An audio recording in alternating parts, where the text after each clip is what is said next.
In today's episode of the Platform Presents podcast, I have an interesting guest here with me today. I'm with Joy Teddy, and she's heading over as a PR and partnerships manager over at Analog Teams. And at Analog Teams, they're basically all about excellent software product development. They're software product experts, and their mission is to obviously get great products out the door. So today we're going to talk with Joy, obviously, about Analog, but also about the PR angle now of marketing. A lot of marketers out there that are listening to the show are very focused on channels like paid acquisition, product-led growth. But let's see what PR does to the mix and how it plays into the role. So, Joy, welcome to the show.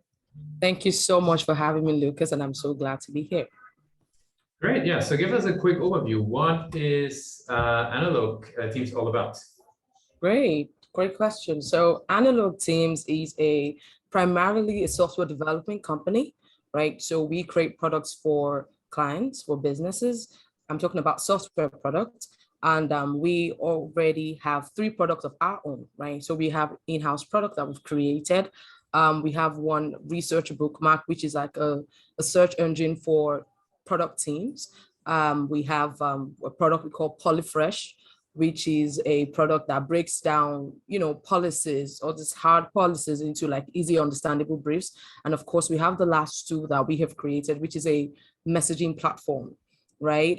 Native app is a messaging platform. So primarily we are a software development company, but over time, in line with our vision, we've been able to delve into talent recruiting, where we connect talents with the companies that need them, so especially for Series B and C companies, we connect them with talents that they need for aggressive scaling and for efficient product development, right? So with this, we're able to bridge the gap between companies and the talents that they need from any sector at all. So shortly, that's really what Analog is about, primarily a software development company and a talent recruiting company.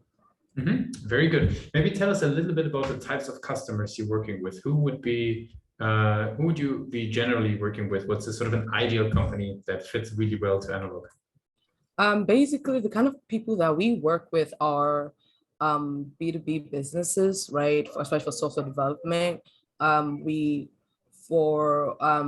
talent recruiting, of course, we work with companies, especially, like I said, companies going through that Series B and C who need talents to scale, right? Because once you get your funding, the kind of people that you need to scale from then on are not exactly the same kind of people. You need like a fresh set of hands, very proficient set of hands, right? And so where we come in is we get this talent for you, right? But one key thing that we've been able to do is to get this talent from underrepresented backgrounds, from backgrounds from countries where people would not normally outsource to, recently there's been a new wave of outsourcing to Africa and outsourcing to other places aside from like Asia and stuff, So that's what we do. So basically, ideal customers are companies looking to hire talents that they need to scale, for software development, of course, B2B businesses, B2C businesses. And recently we launched our Scrum School.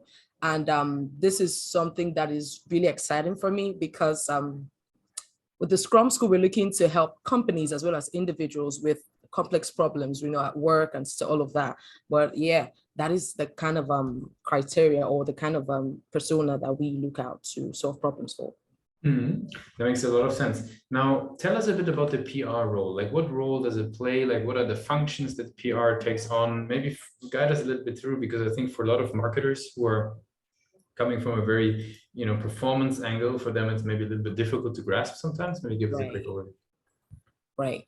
You said something earlier that really, I really resonate with is most times a lot of businesses or founders, especially if they have like a marketing background without like a PR background, everything is basically performance marketing, and then they don't really see the need for PR in the mix, right? And that has been something that the PR industry or PR professionals have been trying to fix, right? The need to incorporate PR into your activities, into your mix, right? PR is not a second thought. PR is something that you need to incorporate. And so in Analog Teams, that is something we've been able to discover in time and incorporate it, right?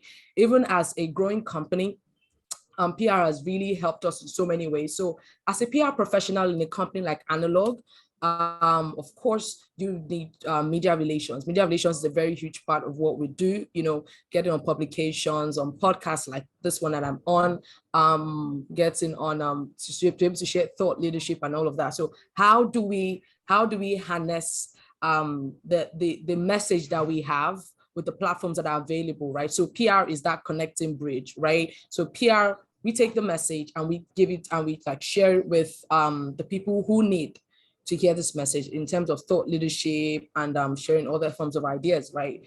Also for PR, one thing that is not really conventional is PR really directs, PR is a huge part of the direction of the company, right? One thing that I've experienced, that I've known in my experience with working with companies is people feel like you have to get a stage of growth before you incorporate PR, but actually you're supposed to incorporate PR from the beginning, because when you, of course, you need to establish who you are. You need people to know who you are, right? So PR is involved in getting speaking events. PR is involved in even the social media, right? Because your message is curated, of course, to pass the intended meaning, right? And PR is a huge part of how we do that. So media relations is one huge part of what we do, and in some cases, you cannot always predict crisis, but of course, crisis will always come, right? At one point, it could be in a small measure or it could be in a large measure, right? So PR is one way we ensure that we curtail that and then everybody's happy, really, right? But PR is one thing that I urge many startup founders to incorporate. You don't have to, you might probably not have a crisis right now, but in terms of media relations, in terms of what people think. What do people think about my company? When my company is mentioned, what comes to mind, right? PR is a huge part of how that is shaped, right? And that's very important for building a business. Yeah, no, that makes a lot of sense. What would be sort of like one or two practical ways on, because for many startups who are funding up, they don't necessarily have all the media relationships. Like, what is a very practical way of getting the word out? Is there sort of like distribution places? Do you contact, writers of newspapers directly? Like, what's maybe one or two tips that you could give for teams who wanting to build up their muscle? Great question, Lucas. Some companies, by reason of the growth stage, might not be able to afford to outsource their PR to an agency, right? And some people would prefer to have an in-house PR person or PR team, right? Sometimes this team is muffled into the marketing department. Sometimes they're muffled into like the advertising department, of which is supposed to stand alone, but as you grow on, it becomes easier to do that. So one of the practical steps that I take, that I would advise, especially for small business owners, is there's a message that your company has to tell, right? And you need to get that message out, right? So one of the practical steps is reach out to journalists. So first you need to be very clear on what exactly you want to talk about. What exactly do you want to know? Do you want to be known for? I talked about something earlier, that what people think about when they think about your business, PR is a huge part of how that plays out. So what do you want people to think about when they think about your business, right? So at Analog, we want people to think of us as the element that they need when they want to scale from point A to point B in terms of talent recruiting, right? We want them to see us as a software solution for their business, So we have to be clear on that.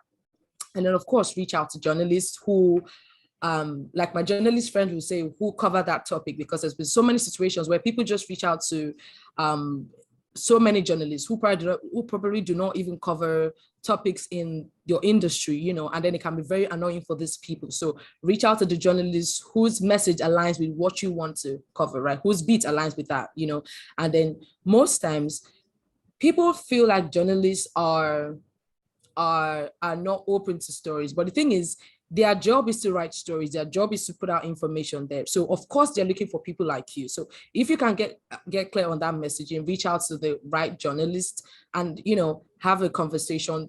Of course, they would have this session with you. You talk about your business, you talk about what exactly you want to talk about, right? But of course, it has to be in line with what your company is about, or what you want to establish as a brand, and so that is one way to do that.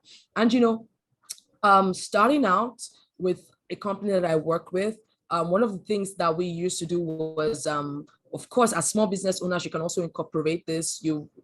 For some journalists, you follow them on social media platforms like LinkedIn and Twitter is a very great tool, respond to their comment, but of course do not bombard them, because it can get very annoying, even for like a regular person, share insightful thoughts on their posts. This is a very practical step, right? Share insightful thoughts on their posts. And of course, with time they notice you, right? But you don't have to bombard them. Of course, if I shared an insightful thought on your post, Lucas, of course you're going to notice, I'm like, okay, who's this person, right? What do they do? And if you notice that, you can just reach out to them and say, hey, this is something that I'm about and I would like to share, right? But most importantly, you must be offering value, right? That's one thing that I always share. Like, it doesn't necessarily have to be a feature on your company and everything. No. You have to ride on the wave of value. What exactly are you talking about that can be valuable to the audience of this journalist? So that's something you have to be clear about, right? So just like briefly, that's like very practical steps that you could do right now to increase your chances of getting featured or getting talked about. No, it's a very great overview, and I really appreciate that insights into the world of PR. So today we learned a lot about what Analog is all about, what you guys are doing, who you're serving, how you're thinking about growth, but also the role of the PR. I want to, basically pose you the very last question before we wrap it up for today's interview. If today would be your very first role, right, joining a role in PR, what would be the one advice that you would give yourself for that journey? I think that's a very interesting question because I've had a lot of PR buddies who say they don't even think I'm important in the company.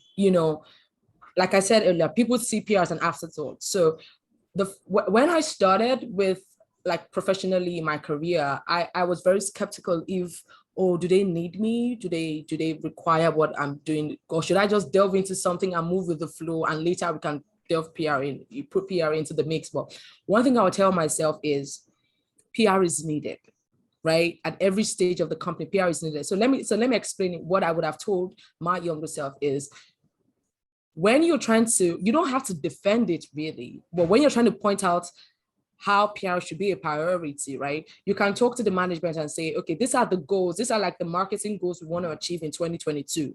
And this is how PR has helped us achieve them, right? So if you take out PR from the mix, we cannot exactly achieve 1, 2, 3 goals, So that way, the marketing see, the leadership or the team sees a need for PR. And of course, your PR budget is not the first you're trying to cut when they're trying to cut down budget and all of these things, right? So PR is important, your role is important, but most importantly, you have to be confident that you can fill that role, like the lacuna that the company has that PR can fill. You have to be confident that you can be able to do it, right? Because if you're in a company, okay, like this is like an example. I had a friend who joined the software development company, and it was a company where we had almost every single person was software engineers. So she didn't quite understand what she wanted to do. It's like, oh, everybody's delving into software engineering, everybody's a developer, everybody's an engineer. So how do I get them to even understand why PR is necessary? And so with time, she had to leave, right? But I would advise somebody like that and say, you need to stay, right? Help them craft the message, because once PR is very practical. Once you begin to see the fruits of PR, you don't want to stop it. You just want to increase the budget and you want to ensure that you get the most out of it. So what I'm going to tell my younger self is PR is necessary, and you can ensure that they see the practicality of this industry, even in a company that isn't so used to the field, So that's one thing out. Makes a lot of sense. We really appreciate you took the time with us today. I want to give you the very last word. If somebody would be forgetting all that Analog is all about, what's the one thing that people should remember? Analog is building bridges, right? Analog is closing the gap. We're closing the talent gap in terms of connecting talents to the companies that need them. Even with the recent wave of layoffs and slowdown of hiring, right now, Analog is really ensuring how we can teach people how to hire talents in this period and retain them. Analog is bridging the gap. When I talk about that, I'm talking about how we connect talents from underrepresented backgrounds to the companies that need their services, right? So we're bridging the gap between Africa and the rest of the world, right? So we're spotlighting talents, not just from Africa, but for most part of the world, but especially from underrepresented backgrounds. So if you need to scale your team, and even right now that a lot of people are not really hiring, right? But of course, you know what you want in terms of talent recruiting and the kind of people that you want to help you scale. Analog is the people you need to talk to. Thank you so much. Thanks a lot for being a guest on Platform Presents. Thank you so much, Lucas.